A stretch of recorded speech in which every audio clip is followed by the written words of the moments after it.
Hey queens, welcome or welcome back to another video. Today's vlog, I'm only reading one book with you guys because I have been wanting to get to this book for a while and my friends have wanted me to get to this book for a while too, and it's finally time. And I just wanted to document my experience reading this book because every single person that I know who has read it has given it a minimum 4 stars. Most of them have given it 5. One person didn't like it.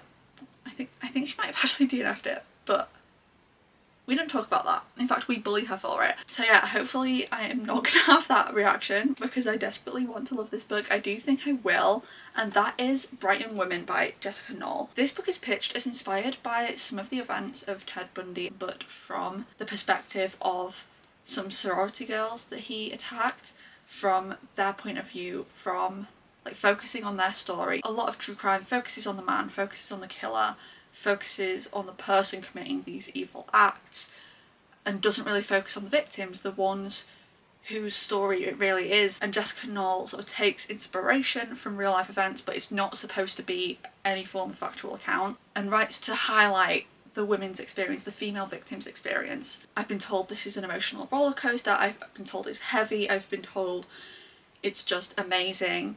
The running joke about the friend that doesn't like it is that the only way she can not like it is that she must hate women. I'm so excited to get to this, but I also feel so much pressure to like it. So I thought it would be fun to vlog my experience reading this, and I have wanted to do this video for a while, but I was sort of thinking to myself, like, I don't really know how to make a one book vlog interesting. But I am actually going to London on Friday. It's currently Wednesday, I'm filming this a couple days before I'm going to be starting the book, but I'm going to London on Friday to see a musical and I'm going to 66 Books. So I thought I'm doing enough interesting things to put a bit more substance into this video, so this is the perfect time to finally pick this up, finally see what I think of it. I'm just popping in, having finished this vlog, to let you know, because I didn't mention it in the intro, I have decided to make this a spoiler vlog. Personally, I don't think spoilers matter too much for this book because everything is kind of inevitable. We know everything that's going to happen, and it's not because it's a predictable book, it's because just what the subject matter is. We know it's doomed from the start kind of situation. We know how this is going to play out, and it's still just so frustrating to read. But if you do want to avoid spoilers, I will leave timestamps down below of when I'm taking you around 66 books and when I'm doing my 66 books book haul, if you do still want to watch that part of the vlog. But just thought I'd pop in to let you know this is going to be a spoiler vlog. So I am back from both London and Dublin, and I haven't checked in with you yet because I read way less in London than I somehow thought I was going to read. I don't know in what world I was living, because realistically I knew I was going to see a show on the Friday night and that I'd be getting back late, but that I'd also be getting up super early on the Saturday to go to 66 Books. So in reality I couldn't stay up and read. So I don't know why I thought I was going to be reading loads in London, and then in Dublin I knew I wasn't going to be able to do a check-in with you guys just because I was staying with family and like I didn't have any time to myself. But I am now back. So I am 216 pages into Bright Young Women, and I'm going to update you now, and then you'll sort of flash back and see my time in London at 66 Books and seeing Percy Jackson, just because I feel like it's more interesting that way. But yeah, I am loving this so far, and I'm so angry. I hate men. I hate men. Every single man in this, I hate him. Yeah, so I can't remember how much I spoke about this, about like what it's about. I know I said it's loosely inspired by Ted Bundy, but we are following Pamela, who is the president of her sorority. She is talking in the modern day about the past events. So like when things are happening, she'll mention things like years later I discovered this, or she'll talk about one of the survivors and say, and they went on to do this, that and the other. So it's like from a modern day perspective looking back on the time. Pamela was one of the people in a sorority that was targeted by a serial killer. He's never named in the book, and that is part of the point of the book. It's meant to be about the victims' stories and the women who were affected by this man, not about the killer. And so we're following Pamela, and there are a few flashes to present day where something is going on. I'm not quite sure what is going on at the moment, but then the majority of the story is taking place in the past. And then we also have flashes to Ruth, who's a previous victim of the defendant. That's how he is referred to in the book.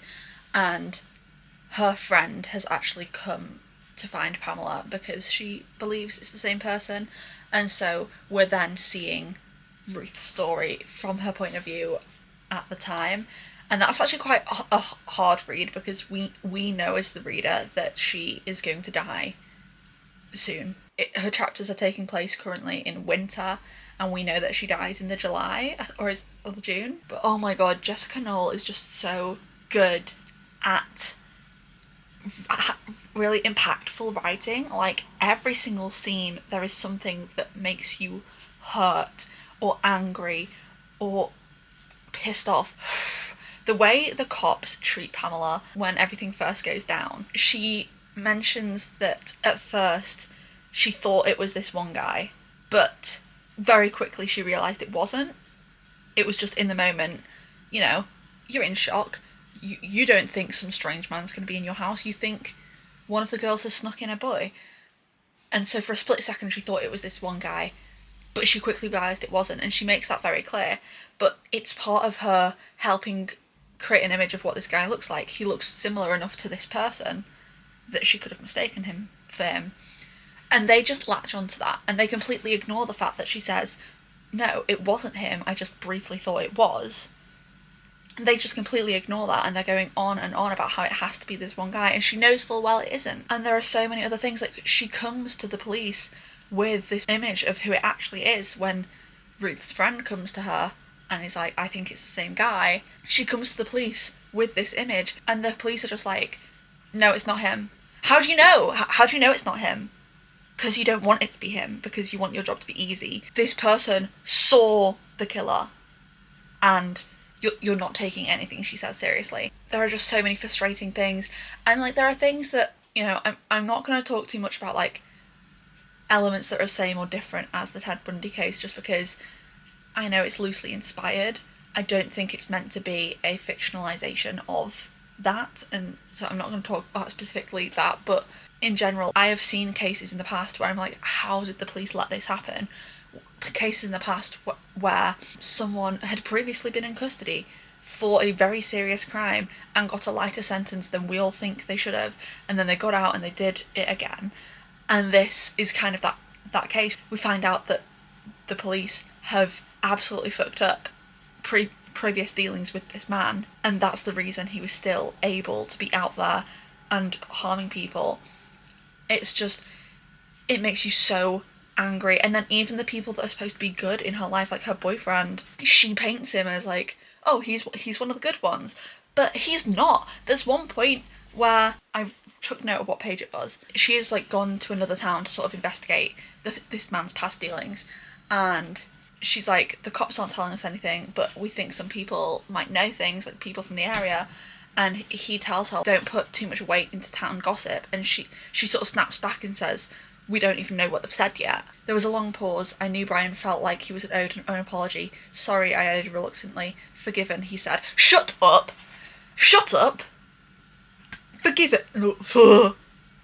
And then, fortunately, this other woman, Tina, who was Ruth's friend, she does point out how he is not a nice man, and just because he lets her do things doesn't mean he's a nice man. No one should be letting you do anything. Just every single man in this book makes me want to punch someone and scream. The only sort of negative I'm finding is that there are a couple times where I'm confusing the backgrounds of characters, just because flipping between Pamela's point of view and Ruth's, they're obviously similar ages, and there's a couple times where I have to like sort of sit and remind myself, okay, was this piece of information about Ruth or was it about Pamela? Stuff like that. The changing of perspective is a little bit confusing, but overall I am still enjoying it, and it's not taking away too much from the story, because like if I sit and think, I do remember which way round it was. I am really, really enjoying this, and I can see why so many people rate it so highly.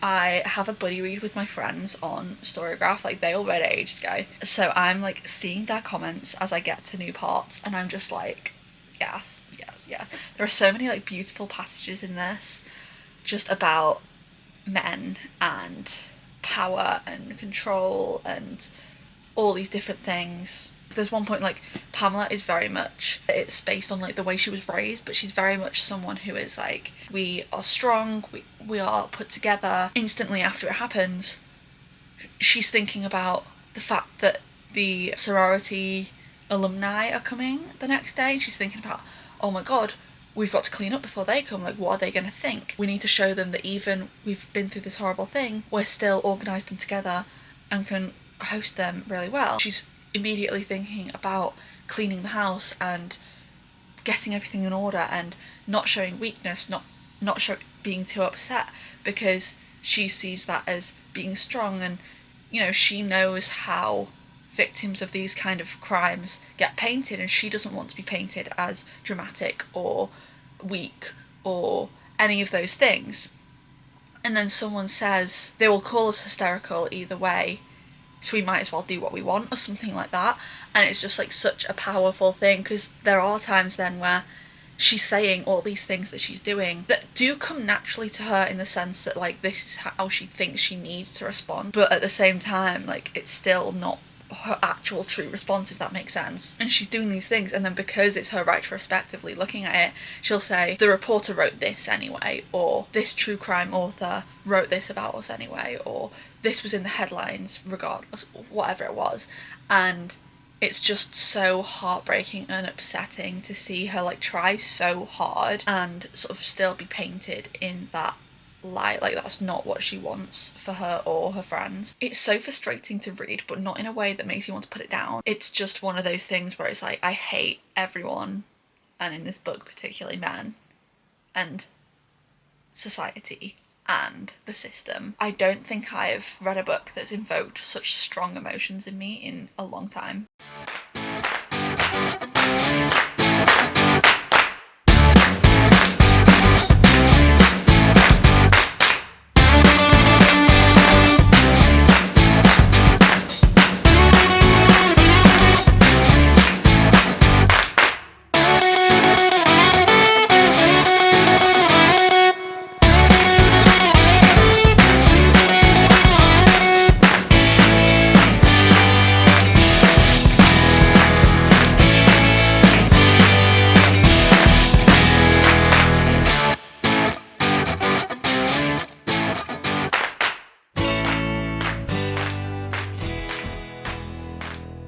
So I have finished Bright Young Women, but before we get into that, I am going to share with you my 66 books haul. I'm very excited. I got a lot of books. Also, yes, my hair does need washing, but we're gonna ignore that. So 66 books. They tell you at the till how much you would have spent and how much you are obviously actually spending. My haul should have been £204, and I spent, including the £2 membership fee because it's the first time I've been, I spent £64. And I've got some books I'm very excited about here. First off, I have Before I Let Go and This Could Be Us by Kennedy Ryan. These two are both books that I've heard so many good things about. I think both of them have been good Reader's Choice Award nominees. I've heard so many good things about Kennedy Ryan. She's an author that I feel like, from what I've heard, is another romance author who, like, if you're not a typical romance reader but you want to give it a go, she might be for you. I know one of these is second chance romance with like divorced, like have kids, I think, couple. And yeah, I just want to finally give her books a go. I do have another book by her, but the vibes seem very different between this and her like previous stuff. Like the book I have from her is from her Hoops series, Block Shot, Hook Shot. I don't know which one is the first. So I do want to give these books a go. And I also do think that her third book in this series is going to be in the Reader's Choice Awards again this year. So it would be good to get to at least one of these. And they were meant to be £9.99 each, so they were actually £3, because I haven't mentioned, everything is 70% off RRP. Next, I have two Harlan Coben books. So I went there knowing that they often have a lot of stock of his books and that he is a huge crime thriller writer. A lot of people love his work. He gets a lot of TV shows made from his books, and so I've wanted to give him a go for a while. So before I went, I looked up best books to get into him, like best books to like start with him, and wrote a list of like ones I'd be interested in to like keep an eye out, so I didn't have to read the blurb of like 20 different books. and I picked up The Woods, and then I also picked up Missing You, which has recently become a TV show, and the TV show, every time I see ads for it, I'm like, this sounds really interesting, so I want to read the book first. So yeah, I did pick up both of these, and they again were both meant to be £9.99, so they were £3 each. Next, I picked up Homefront by Kristen Hanna. They had a couple Kristen Hannas, and this was just the one I was most interested in. They didn't have any of her like huge ones, like they didn't have The Nightingale, or like obviously her most recent one being The Women. They had this, they had, I want to say Winter Garden and maybe Four Winds. I feel like of those three, Four Winds might be the most popular one, but just reading the backs, this was the one I'm most interested in. Again, she's an author I've wanted to give a go for a while, so I thought it would be a great opportunity to give her a try with like low stakes, because I'm not spending that much money, and this was meant to be £8.99, so it was £2.70. Next, I completed my Abby Jimenez collection with Life's Too Short. They had the entire trilogy, but I already owned the first two. I was so excited to see this because one of my goals this year is to complete more series and get through author backlogs of authors that I love. Abby Jimenez is one of those. It would tick off both boxes, completing series that I've already started and reading the backlog of authors that I love, and this is the only book I needed of hers. Now the only book I need is the book that's not out yet to complete her collection, and I'm very excited. This was meant to be £9.99, so again, £3. Next, I got another two books from the same series. I got That Time I Got Drunk and Yeeted a Love Potion at a Werewolf, and That Time I Got Drunk and Saved a Human by Kimberly Lemming. These are the second and third books in the Mead Mishap series. I got the first one for my birthday and I'm very excited about it. I haven't read it yet, but I just know it's going to be for me. I just know I'm going to have a fun time with these, and so when I saw these, I jumped at the chance to get them. So this one was meant to be £8.99, so it was £2.70, and this one was meant to be £9.99, so it was £3. Next, I got The Game Changer by Lana Ferguson. This is just one that was like vaguely on my radar, because on my sort of book spreadsheet I have a tab for authors that I own multiple books of. I sort of track what of the books I own of theirs have I read, what their average rating is, but also like what I want to get to that I don't own. January's Afterlight book was a Lana Ferguson, which meant that I got a second book of hers, and so I had to add her to that spreadsheet, and I was researching other books by her to see what I would be interested in adding to the list of backlog that I want to get to, and this sounded interesting, so when I saw it there I thought I might as well pick it up. Again, this was meant to be £9.99, so it was £3. Next is an old booktube favourite. I got Red Queen by Victoria Aveyard. This I remember being all the rage in like early booktube days when there was like 5 booktubers total, and then obviously there's been the recent discourse where people have claimed that this is a rip-off of Powerless until they realised that this came out years before Powerless.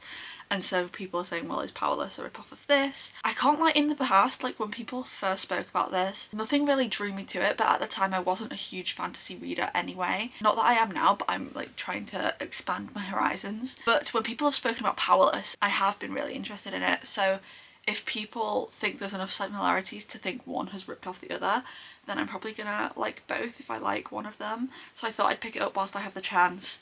Again, this was meant to be £9.99, so it was £3, and I just know so many people have loved this series. Next is Ready or Not by Cara Bastone. This, all I really know about this is that it's an accidental pregnancy trope, and I know a lot of people don't like that, but I've heard this is like the exception to the rule. A lot of people who don't typically read accidental pregnancy still enjoyed this, and yeah, I didn't really need to know much more about it. I saw a romance that I've heard a lot of people talking about, and I picked it up because romance is my primary genre, but this was meant to be £10.99, so it was £3.30. Next is another romance that I don't really know much about other than the fact that it's popular, and that is Say You Swear by Megan Brady.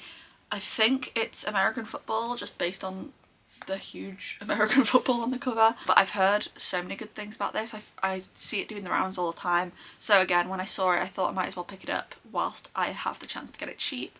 It's meant to be £9.99, I got it for £3. We have another 2 books from the same series. We have Murder Before Evensong and A Death in the Parish, both by Reverend Richard Coles. So I got his like Christmas novella at the end of last year because it was £3 in Waterstones. Like they were discounting a lot of their Christmas books. Obviously they have a lot of stock of the Christmas books over Christmas, and as soon as it's not Christmas anymore, people don't want them, so they discount them. So I picked that up at the end of the year, but it is part of this series, so I need to get to this series before I can read that. So when I saw these, I thought it was a great opportunity to pick them up. Again, this was meant to be £8.99, this was meant to be £9.99, so £2.70 and £3. It's a series I'm excited to give a go. I can't lie, I've not heard a lot of things about this like either way. so I'm excited to give it a go for myself, see what I think. I'm definitely excited for like the English mystery vibes. I'm not expecting like Richard Osman level of I love this because it's an English cozy mystery, but I think it'll be a fun time at the very least. Next we have a graphic novel, and that is The Sad Girls Club 2 by Liz Meddings. I have the first one here and I read it quite a while ago. I didn't have like, oh my god this is amazing 5 stars. I did have a fun time, it was enjoyable. I just wasn't like rushing out to get the next one. So when I saw it, obviously at a discount, I thought it was a great opportunity to continue the series. Like I say, I'm in no rush, but I do love a good graphic novel, and getting it at discount was a great time to get it. So again, this was meant to be £10.99 and it's £3.30. Finally, I have one more thing that I got from 66 Books. I was so giddy when I saw this. We have the box set of the Bright You series by Elle Kennedy. Now, I started the off-campus series last year because Afterlight announced they were doing a special edition, and I wanted to actually know whether I enjoyed the series before ordering another special edition of another series I've not read. And so I read the first 2 books, absolutely loved them. I've not continued yet, but I'm excited to do so. And for a while now I've been umming and ahhing on whether to pick this up from the works, because this set is like £15 to £20 in the works, varying on when it's in sale and stuff. But I've just been telling myself I'm going to be good, I'm going to wait until I've finished off-campus series because I have so many books on my physical TBR. But then I saw this and I looked at the price. It was meant to be £39.96, and when I did the maths that meant that it was £11 like 80 or something for the set, so cheaper than the works is ever gonna do it. So I just had to pick it up there and then. These are the recovers and I do really love them. I do want to get the off-campus series in the same covers, even though I have them in the originals. I want them in both. That's for another time. For now, we're just gonna stick to the 2 sets I already have. But yeah, I don't really care for getting this series in the original covers. I do really like this style, and so I just jumped at the chance to get these at such a good price. One book that I didn't actually get at 66 Books, but I thought I'd show you anyway because I got it on my trip to London, is Phantasma by Kaylee Smith, because I saw this in Waterstones and I actually saw the sprayed edges, and it's literally just black sprayed edges, but I was like, oh, pretty, and my mum was literally like, Sam, you need to actually know what the book is about. And I was like, no, this is already on my radar, but I just wasn't aware that there was a sprayed edge edition. So I just picked it up whilst it was there. I don't know how long this sprayed edge edition is gonna last, so I also got that one. I'm not gonna try and lift every book that I got right now. Maybe I will when I do my haul for TikTok, because I am gonna double up on content. But I've just counted, I got 19 books, and then there was also a book I got for my mum. So in total we got 20 books for £63 or £64, which is insane. I already can't wait to go again, but I know obviously you've got to wait at least like 3 to 4 months at least for stock to have changed, and also it is far away from me, so I have to wait until I have a reason to be in London to go again. It was just such a fun experience. I would highly recommend going. Obviously if you have to spend money on a hotel and spend money on travel to get there, it kind of doesn't work out that you're saving money. But even just to go once, I think it's a great experience to go. But obviously if there's an opportunity where you can do it where you're not spending money just to go, that's great. Like this time for me, I was going to see a show anyway. I was going to have to stay in a hotel anyway because I live too far away from London to go there, see a show and come back in one day, even if I saw a matinee. So I was going to be staying in a hotel anyway, and actually I picked staying in a hotel in Hemel Hempstead so that I was closer in the morning. But obviously because it's the outskirts of London, that hotel was way cheaper than any hotel I've ever stayed in the city centre, and so I was actually saving money on hotel costs and still going, which was great. But I definitely recommend, like, if you've got the chance to go at any point, going just for the experience of it. Like, it was so fun. If you're going in like the colder months like this, definitely have like a bag that you can put your coat in, because oh my god, I got so sweaty up there. It's not exactly a hot building, it's just that you're in there for so long, there's so many people, you're walking around a lot, you're carrying a heavy basket. That is the other thing. I would recommend a shopping cart of some kind, whether that is the cute little plastic fold out shopping carts that the girlies are using. I saw quite a few people there with them. I know a lot of people use them for conventions. Whether that's one of them or it's a little granny shopping trolley, some form of shopping cart I would highly recommend, because my arm killed by the end of it. And maybe if you're dragging someone along with you who isn't a huge reader and therefore won't have a huge basket of their own, you can swap who's holding the basket every so often. But I was in there on my own and oh my god, did my arms kill afterwards. But it was all worth it because I had such a fun time. I cannot wait to be able to go again. And yeah, it's just such a fun experience and I'm so glad that I got to go. Okay, back to the reading vlog part of this reading vlog. I finished Bright Young Women last night. I stayed up to finish it and oh my god, I don't think I've ever had such a strong emotional reaction to a book in my life. I felt so angry throughout this entire book. I don't think there was a single page where I was not angry. Oh my god, it's just so frustrating and upsetting and heartbreaking to read. I have literally got up my Storygraph buddy read because I kept on like stopping to write paragraphs of rants into this buddy read because I was so angry, and I feel like that's the best place for me to take notes on what I want to talk about with you guys. I just wanted to mention as well, I did mention in the last clip, I don't think it's meant to be like a fictionalization of Ted Bundy, but it's just loosely inspired. Having read the author's note, it is like heavily inspired by that case. She spoke to Kathy Kleiner, who was one of the survivors of Ted Bundy, who very much inspired this story. So there are definitely a lot of elements where it's meant to be that, but it's also not meant to be a fictionalization at the same time. Like, it is just like, that's not the point of this book. The point is, you know, focusing on the victims, focusing on the women, not focusing on the crime and the sensationalization of the defendant and all that stuff. So I just wanted to correct myself a bit there. It is more inspired than I thought by that case, but it's still not insinuating that any of these things are true to life, even though like some vague elements of the events are definitely very similar. Where to even start with how angry this book makes me? They get denied compensation money for the house because they inflicted it upon themselves because of some sexual intimacy, sexual relations clause, that basically because the lead suspect at the time was someone who had a sexual relationship with one of the victims, that means they inflicted it on themselves and it's their fault, and therefore they can't get any money to repair the house. First of all, way to victim blame, but we know that. Second, like, even if that was the case, right, even if it was him, like, murder is involved here. This isn't just like someone setting fire to their kitchen hoping they'll get an insurance payout. Like, this isn't someone staging a break and entry trying to get like an insurance payout. Like, this, regardless of whether the person was known to them or not, regardless of whether this person was invited into their lives, they still committed a violent crime against them. Like, none of them asked for that. Like, what? They can't even have the decency to be like, not that it should need this, it should just be accepted straight away. But like, they can't even say, if it's proven not to be him, we'll reconsider your application. No, it's just straight up no, because of sexual relations, you can't get any compensation. And then in response to this, Pamela's boyfriend,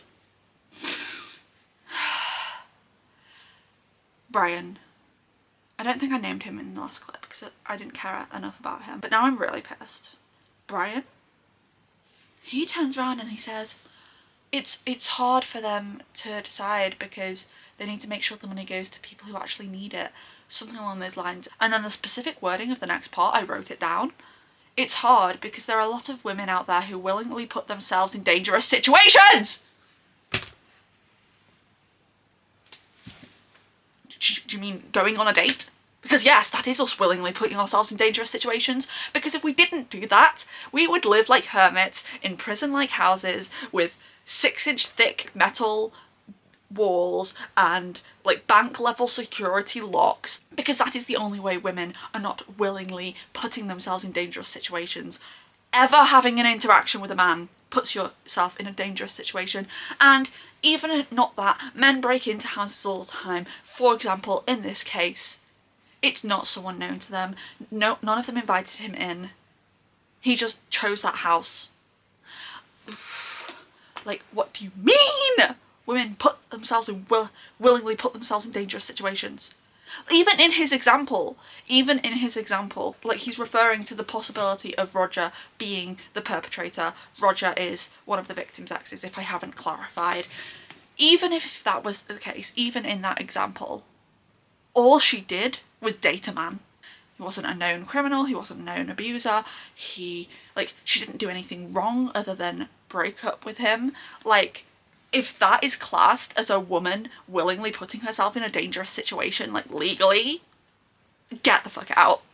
Get the fuck out. And the fact that Pamela doesn't break up with him there and then. Then we reach our first likeable man, Pamela's dad. She didn't have a great relationship with him up until now, but he's having dinner with her and Brian, and I love him. And she does mention that she goes on to have a much better relationship with him in the same passage. But basically, Brian is talking some crap, I don't know. He is just sort of going on about the case. One of the things that's brought up is the defendant is representing himself, and her dad makes a comment about the law school he went to not being good, not creating good lawyers, but he names the law school that is the one that Pamela and him are supposed to be going to, like, on purpose, as it, like, he acts like he just got them confused. But Pamela's like, I know my dad. He meant that as a dig towards Brian, to be like, look, my daughter got into Columbia, you got into this shit school, you understand nothing. Pamela is trying to explain a really good idea, a really good plan she has in terms of how she can get hold of evidence, because she's explaining how she wants to sue one of the previous states that had him captive for emotional damages or something. I don't understand the logistics of it, but basically she can sue them because if it wasn't for them, he would never have been out in the wild to commit this horrific act, and she wouldn't have had to witness it. And by suing them, she would be given access to evidence. And she's explaining this to her dad. Brian just keeps on butting in and trying to, like, undermine her. She's, like, having this important conversation. He's like, can you pass the bread? Can you pass the butter? Just grab it yourself, babes. There's 3 of you at this table. There's no way that you can't reach whatever it is. He's clearly just not happy about the fact that she's got a really smart intellectual idea that he doesn't understand. There's one point where he says, like, I don't understand this. I can't remember what it is he says he doesn't understand. And she responds saying it's complex litigation. And he ignores her and says to her dad, like, as a lawyer, like, I'd love to hear your input on that. And her dad basically says a long-winded explanation and then sort of says it's complex litigation, as if to be like, exactly what my daughter said, you didn't need me to explain that to you. Like, I just love this man. So we have a grand total of 1 good man in this book, because at this point Carl hadn't done anything wrong. Carl is the reporter. At this point Carl hadn't done anything wrong, but I still knew it was coming, because sort of like most characters in this, because it's sort of looking back, like Pamela will mention, like, oh, this person went on to do this, this person went on to do that. When she first meets Tina, she says, like, this woman would become a huge part of my life. When she first talks about this meeting with her dad, she says he will go on to become one of my best friends, like, we develop a really good relationship. Nothing is mentioned about the future with Carl, and I'm like, okay, he must do something shitty. He must, like, get caught up in the notoriety of being a star reporter on this case, because obviously he's quite involved, and do something stupid. As I guess maybe she just never kept up with him, but I feel like that's not gonna be it. And I was right. Carl, fuck you. We're not there yet though, so I literally put in the story graph about Pamela's dad. I was like, our first good man. I know as of right now Carl is also a good one, but I didn't think he's gonna be, and I was right, because men. Pamela finally breaks up with Brian because she basically says, like, fuck it, I want to go to Columbia, and he's like, that's a good idea. We can do our first year at whatever shitty college it is that they were meant to be doing law together, and then we can reapply and they'll see it as, like, commitment or whatever. And she's like, no. And And he's like, your dad could even give me a recommendation. And she's like, why would my dad give you a recommendation? He didn't go to Columbia. And Brian's like, yeah, but they know him. And she's like, New York's a big place, babes. He might be a good lawyer, but he's not high profile enough to be just recognised by like every law school ever. And he's like, really? And that's when we realise that he's insinuating that the only reason she got into Columbia is because her dad is a good lawyer and like put in a good word for her. And Pamela clocks this and she ends it. Finally. I'm not criticising her for lasting this long. Like, obviously this is the 70s. By the 70s standards, he probably was a great man. But that's just because the bar is in hell. And I'm so happy for her that she recognised that, because she does mention her husband later on and he seems like a lovely man. On to Carl.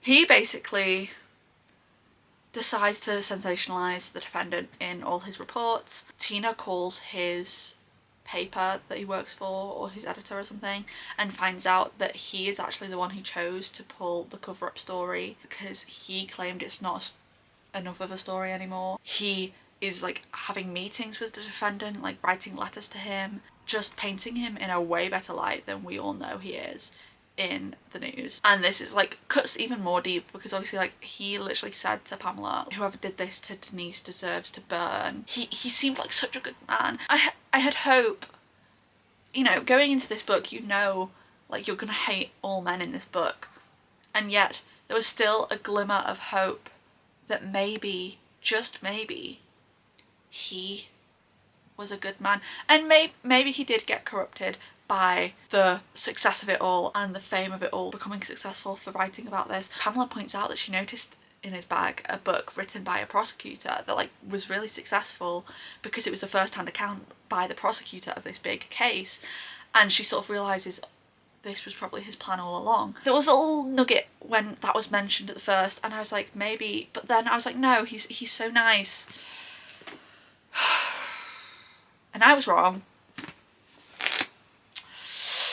Carl.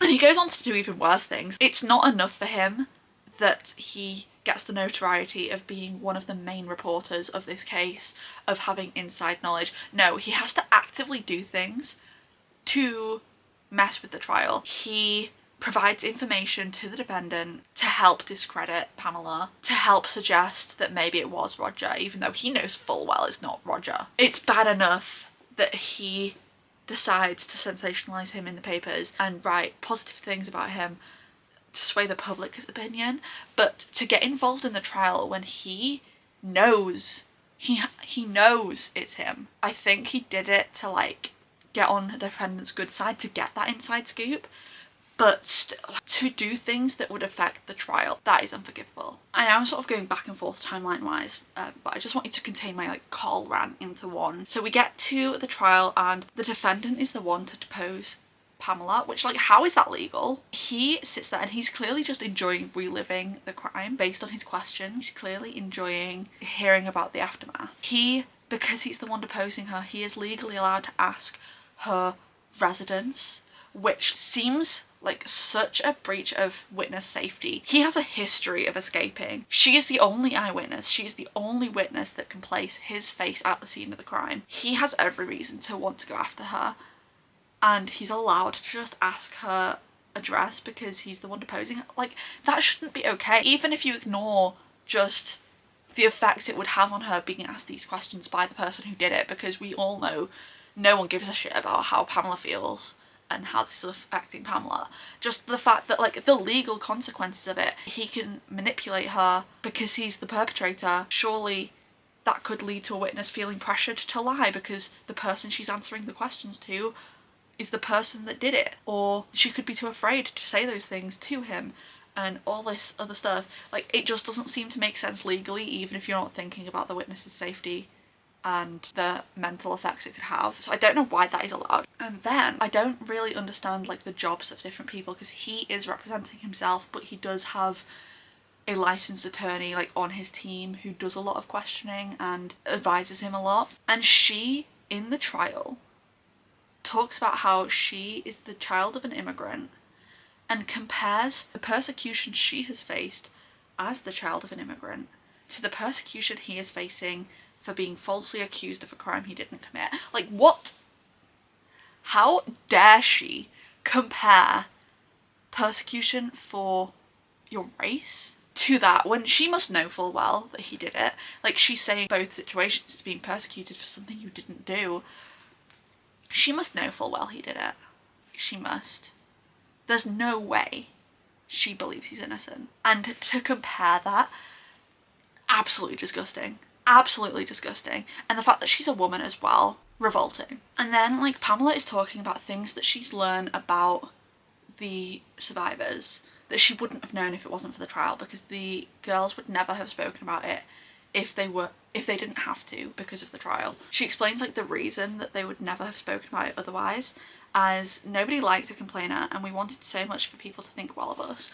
And that line broke my heart, because you're not talking about ordering a steak and you wanted it well done but it came rare and, like, just suffering through it. You're talking about the most traumatic experience of your life, something more traumatic than most people will ever experience, and the way society has made you feel about it is, oh, if you talk about it too much, if you talk about how that's affected you negatively too much, you're a complainer.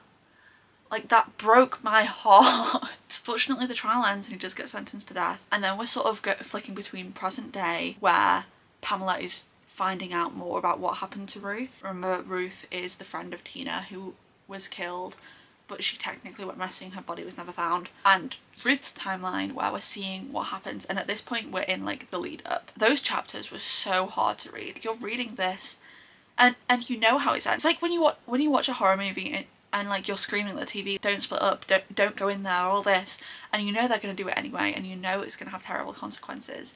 But most of the time when you're doing that, you're sort of thinking, oh my god, you're so stupid.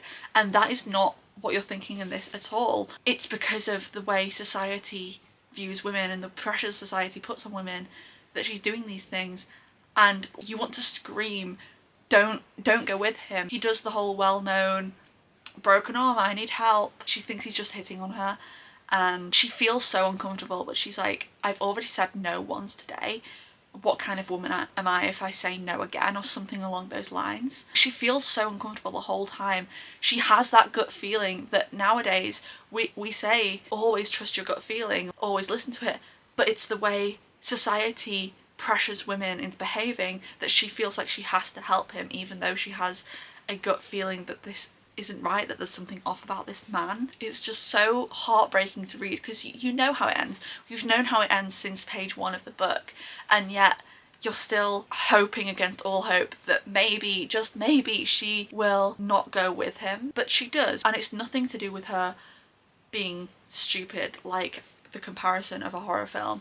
It's nothing to do with her making bad choices. It's everything to do with the pressures in her life and the way the world views women. It's just so heartbreaking, because she was coming to tell Tina that, like, she stood up to her mother and she said no, and she would be so proud of her, and Tina never got to hear that. Obviously she will have heard later on that she did at least leave the ceremony that her mum was trying to force her to go to, so she'll have known to some extent, but she won't have known the true extent to which she stood up to her mum. She was coming to tell her that, and she was so happy, and she was finally at a good point in her life. All it took was this one man to come up and act needy, and, like, nowadays he is a reason that so many people say no man will ever ask a woman or child for help, like, if they can avoid it. Always be suspicious of a man asking you for help if you're a woman or a child. He is the reason that is such a widely spread thing,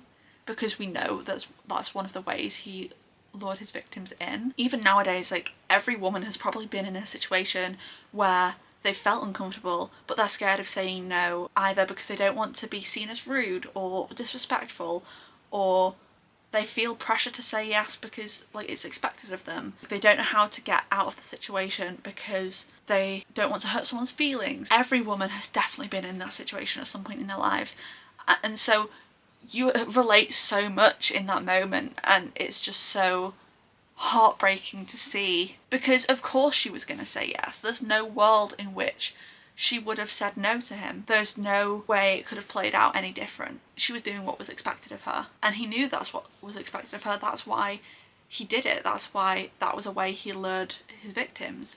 And it's just so heartbreaking. It's just so upsetting to read. Pamela talks about her favourite quote, which is from a poet who lost her husband. He went sailing and never came back, and it talks about that person being a time machine and always being carried with them. And sort of, we know Tina feels that way about Ruth, and Pamela feels that way about Denise.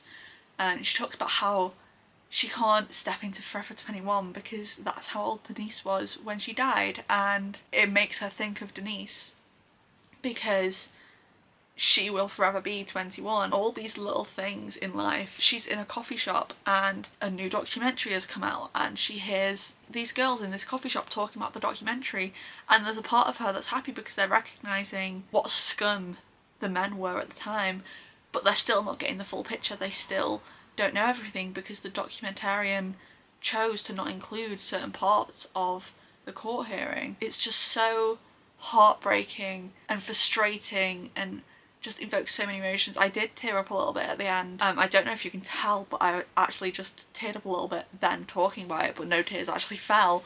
Like, it's just so heart-wrenching, and I would recommend this book to anyone and everyone. I would recommend this book to so many men who don't believe women's struggles and who don't see how the world is set up against women. I would so recommend this book to them. There's even mentions in this about how you don't hear about black serial killers because their victims are often black, and Ruth's mother sort of says, like, they never found her body, why do you think that is? And Tina sort of lashes that out and is like, you always claimed that she wasn't a victim, that she ran away. Because that's the other frustrating thing that I nearly completely forgot to mention, is that Ruth's mother is so caught up in appearances and reputation that she would rather never know what happened to her daughter than risk an investigation, because what if that investigation leads to it coming out that her daughter was gay? And that's just another example of, yeah, maybe it's not media and the police not caring because she's gay, but it is her as a victim not being cared about because she's gay, because if she wasn't, her mother would have pushed to find out what happened. It's just so frustrating to read. And while yes, times have changed and there are some of these things that wouldn't happen today, so many of them would. So many of these things still do happen, and it's just so yeah. I don't know if any of what I've said makes sense. I've kind of been rambling for God knows how long. I've been filming for nearly an hour, but that includes my haul, so I don't know how long specifically I've been rambling about this.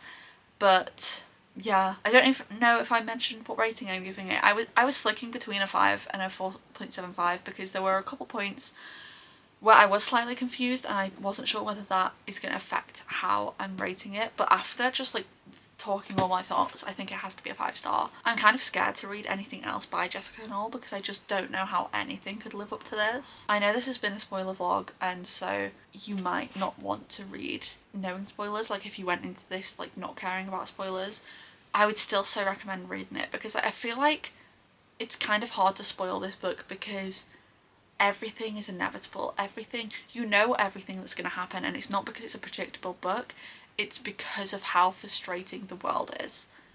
It's because we know how the world works against victims and against women. We know what's going to happen because we've seen it happen so many times in real life. Okay, so that is it for this video. If you got this far, leave the pink heart emoji because there's pink on the cover. If you would like to follow me on Instagram, I do have a bookish Instagram, which is always linked down below, along with all my other socials, TikTok, Storygraph, Goodreads, my personal Instagram. Anything that I have is linked down below. If you like this video, it'd be much appreciated if you gave it a like, and don't forget to subscribe if you'd like to see more from me. Bye!